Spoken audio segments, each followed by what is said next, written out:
Michael, just since you're also the beekeepers here, I wanted to ask you some questions that beekeepers from the U.S. might have. Great. About, we had talked about this obviously great extent, but most of the bees here are Africanized bees. Yes. Right?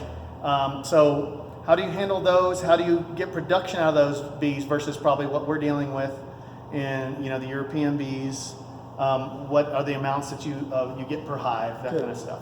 Good. Well, what beekeepers tend to do in Costa Rica is we've learned how to work with the Africanized bees. We've taken the approach of we're not going to try to use genetics and change the queens out and try to get them more like European bees. Probably for economic reasons, we're just going to work with the Africanized bees. And as we talked about, what beekeepers have learned here is there's different ways of managing the hives. The number of hives that you can have in a single apiary, single location.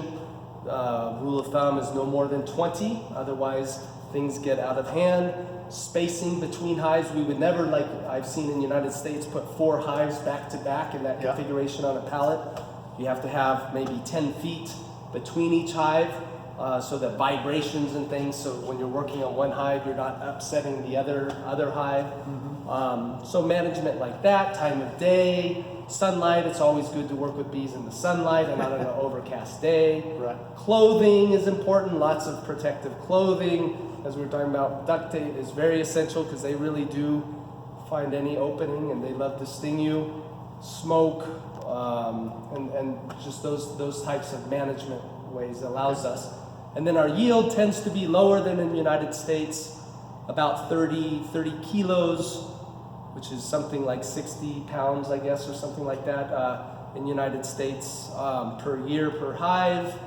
And the biggest challenge, I think, with Africanized bees is the swarming. And we have to really monitor the hive growth and we use splits to once a hive is growing too much, we try to quickly split it to prevent it from swarming, and that usually works. Okay.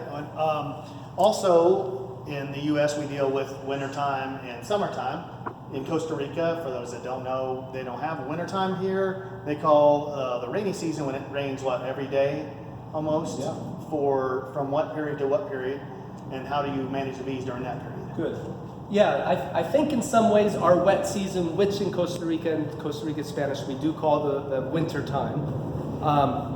And when you say winter, what's the low temperatures during that period? Here so we in can relate Fahrenheit, I think it gets around 65, 62. Really cold. Yeah, cold. Even when it gets to 62, we have to put on a sweater. Yeah, and I'm not joking. We lived many years in Chicago and minus 20, but we've acclimated here. Right. And our bees, are so they're used to the constant temperatures, but it's the rain, it's the humidity that really affects them. And like you in your winters, where there's not enough pollen or nectar to sustain the hive, same with our rainy season. So our big hives in, let's say, May, which is maybe the peak at the end of our summer,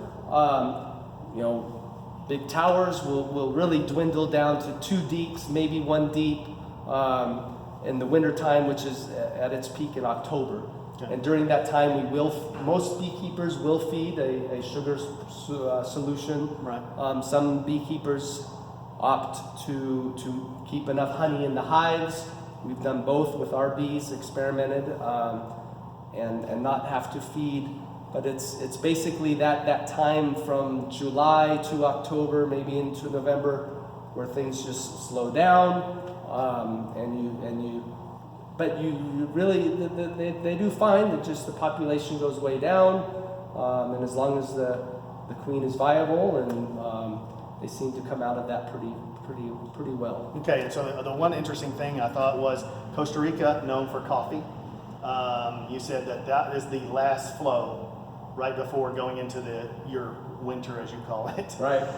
Can you kind of quickly explain how that works? Yeah. What you were telling me about the rain right before. Yeah, I think that's one of the most fun times to be a beekeeper, is at the end of the summertime, when we've had lots of multifloral honeys coming through, extracting, As you said, the coffee flower is the last flow for where we live, which is usually around May. And it blooms only after the first aguacero, as we say in Spanish, or big downpour. So once we've had that big downpour after months of no rain, the coffee opens up, and it's this nice little white flower, beautiful jasmine aroma. It blankets the whole valley, and the bees go crazy for it. So what we do is that week, we have our supers ready, extracted, ready to be put on the hives. The rain comes, we take off any of the supers that are on the hives, replace them with comb frame, and boy, they can fill those. Sometimes within days, you'll just get 10 frames of mediums filled with coffee blossom honey, and we'll just be swapping that out. And that's our most productive and most interesting. And it's the best tasting honey. It's lighter in color. It's not as the darker multifloral, and it's brighter tasting. It's a very nice honey. And that's the only multifloral honey that we can, single variety honey that we can get. Does it crystallize fast?